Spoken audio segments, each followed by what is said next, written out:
दिन बहुत खास है हम लोग के लिए, क्योंकि भारत रत्न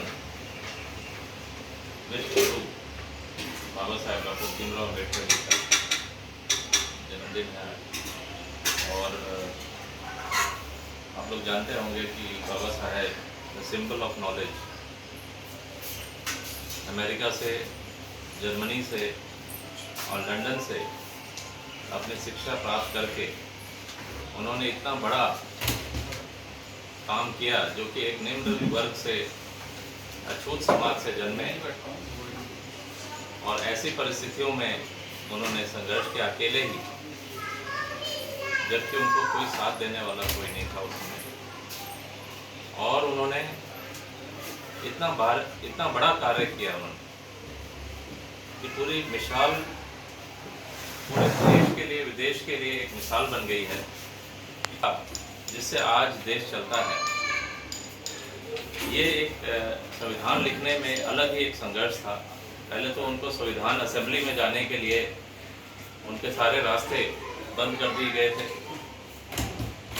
सरदार पटेल जी कहते हैं उस समय 1946 में जब संविधान असेंबली में जाने का इलेक्शन हो रहा था, तब सरदार पटेल जी कहते हैं कि बाबा साहेब के लिए हमने दरवाजे और खिड़कियां तो क्या, हमने रोशनदान भी बंद कर दिए। देखते हैं बाबा साहेब किधर से चुन के आते हैं। ऐसे परिस्थितियों में बाबा साहेब बड़े ही दुखी हुए थे और काफ़ी उनको संघर्ष करना पड़ा। कहीं से भी उनको बड़ा लग रहा था कि मैं आगे संविधान असेंबली में नहीं पहुंचा तो मेरे समाज का जो तबका है उनके लिए मैं कोई भी राइट्स दे नहीं पाऊँगा। बड़े ही व्याकुल थे। फिर उन्होंने जोगिंदर मंडल जो थे, जो पेशे से एडवोकेट थे, और वो जैसोर खुलना जो वेस्ट बंगाल में ईस्ट बंगाल में आता था उस समय, बंगाल के जो जैसोर खुलना जो एरिया था, वहाँ से उन्होंने बोला, बाबा साहेब जोगिंदर मंडल जी गए और बोले बाबा साहेब आप यहाँ से लड़िए, क्योंकि यहाँ से हमारी ज़्यादातर लोग मुस्लिम हैं इसमें और चंडाल जाति के लोग यहाँ पे ज़्यादा हैं और हम लोग हमेशा जीतते आए हैं इस सीट पे। तो उस समय वो सिटिंग एमएलए भी थे और एक मुसलमान की सीट और थी। तो ये दोनों मिलके उन्होंने, बाबा साहब ने बोला ठीक है, मैं जैसोर खुलना, जैसोर एक जगह है, खुलना एक जगह है, दो जगह है, जैसोर और खुलना। तो ईस्ट बंगाल से बाबा साहब ने लड़ा और जो संविधान असेंबली में वो पहुँचे। लेकिन इसके बाद भी उनकी प्रॉब्लम ख़त्म नहीं हुई, क्योंकि उस समय आप 46 में आप समझिए कि देश का विभाजन भी हो रहा था। जिन्ना अपना अलग से पाकिस्तान मांग रहे थे, तो उस समय ये डिसाइडेड हुआ था कि 50% से ज़्यादा जिस क्षेत्र में 50% से ज़्यादा हिंदू हैं तो वो इंडिया में रहेगा और 50% से ज़्यादा मुसलमान हैं तो वो देश पाकिस्तान में, वो क्षेत्र पाकिस्तान में चला जाएगा। जबकि जैसोर खुलना जैसी जगह में हिंदुओं की तादाद ज़्यादा थी, उसके बाद भी वो एरिया काट के पाकिस्तान में दे दिया गया। और इससे क्या हुआ कि बाबा साहेब जहाँ से जीत के आए थे वो एरिया पाकिस्तान में चला गया और बाबा साहेब पाकिस्तान असेंबली के एमएलए बन गए। तो बाबा साहेब ने बोला कि आप तो गड़बड़ हो गया और मैं पाकिस्तान असेंबली में जाके क्या करूँगा जब मेरे सारे लोग यहाँ हैं। तो फिर बाबा साहेब ब्रिटिश जो पार्लियामेंट है वहाँ भाग के जाते हैं और वहाँ बोलते हैं कि देखिए इस तरह के कांग्रेस एंड पार्टी इस तरह के काम कर रहे हैं हमारे साथ।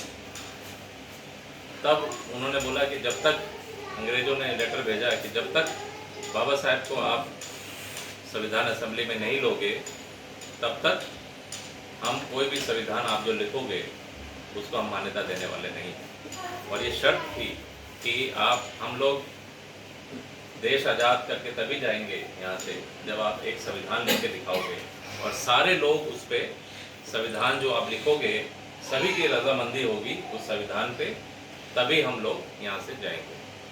तो जब इस तरह का लेटर आया उनके पास तो उनको पुणे से एक ML जयकर, एक विधायक थे जो पुणे से जीते थे, ML जयकर।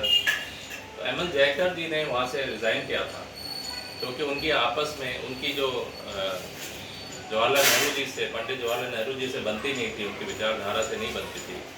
उन्होंने रिज़ाइन किया था, तो वहाँ से पुणे से बाबा साहेब चुन के आए संविधान असेंबली।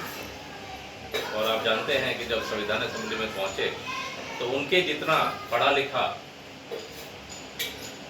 कोई नहीं था, और संविधान लिखने की जब बात आई तो कोई आगे आ नहीं रहा था कि लिखेगा कौन, इसका ड्राफ्टिंग कौन करेगा। तो फिर बोला गया कि बाबा साहेब से बड़ा पढ़ा लिखा विद्वान, इतनी डिग्रियां लेने वाला कोई नहीं है। तो बाबा साहेब को ही उसका चेयरमैन बनाया गया ड्राफ्टिंग कमीशन का। तो इस तरह से 7 लोग चुने गए, और 7 लोग जो थे बाबा साहेब के साथ मिलके, उन्होंने बाबा साहेब का साथ बिल्कुल नहीं दिया, क्योंकि वो चाहते नहीं थे कि संविधान बाबा साहेब बनाए, क्योंकि जब भी संविधान बनेगा तो उसमें बाबा साहेब का नाम होगा, और वो ये चाहते नहीं थे कि बाबा साहेब का नाम हो।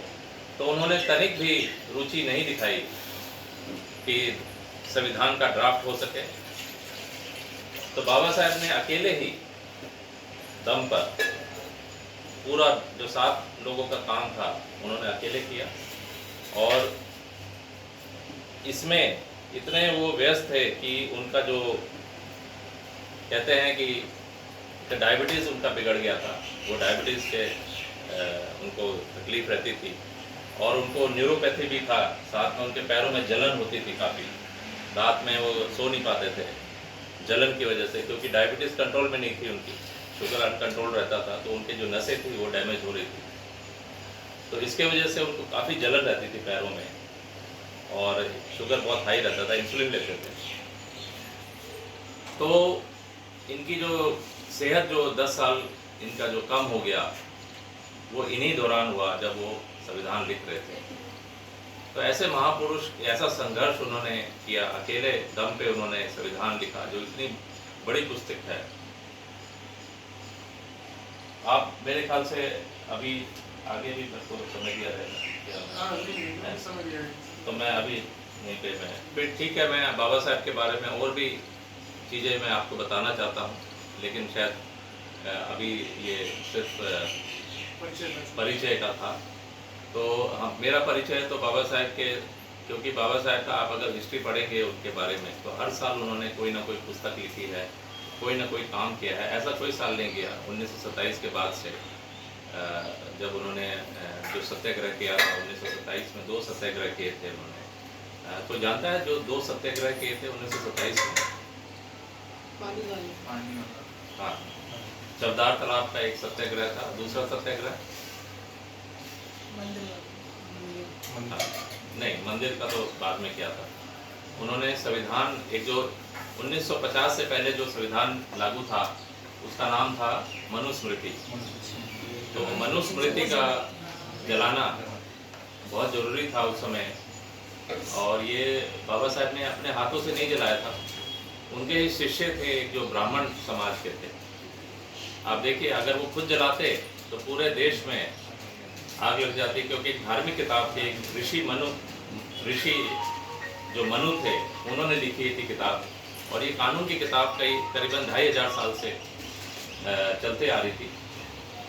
लेकिन उन्होंने अपने ही शिष्य जो कि ब्राह्मण थे, जो काफ़ी समानता में विश्वास रखते थे, और ये किताब जो थी मनुस्मृति एक असमानता वाली किताब थी, तो इसको उन्होंने 6 फुट का गड्ढा करके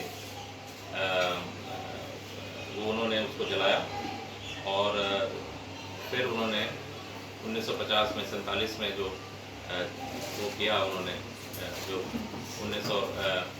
26 नवंबर में 1947 में उन्होंने वो लागू वो किया, 1949 में सॉरी, जो लिख के दिया उन्होंने, और 26 जनवरी 1950 में वो लागू हुआ, जो कि करीबन 2 साल के आसपास, 3 साल के आसपास उसमें समय लगा बनाने में। तो ये जो 2 साल 11 महीने 18 दिन जो कहते हैं, तो करीबन 3 साल का समय लगा उनको बनाने में। तो इसी के साथ मैं सभी को स्वागत करता हूँ और मैं बहुत खुश हूँ यहाँ आने के लिए। बहुत बहुत धन्यवाद।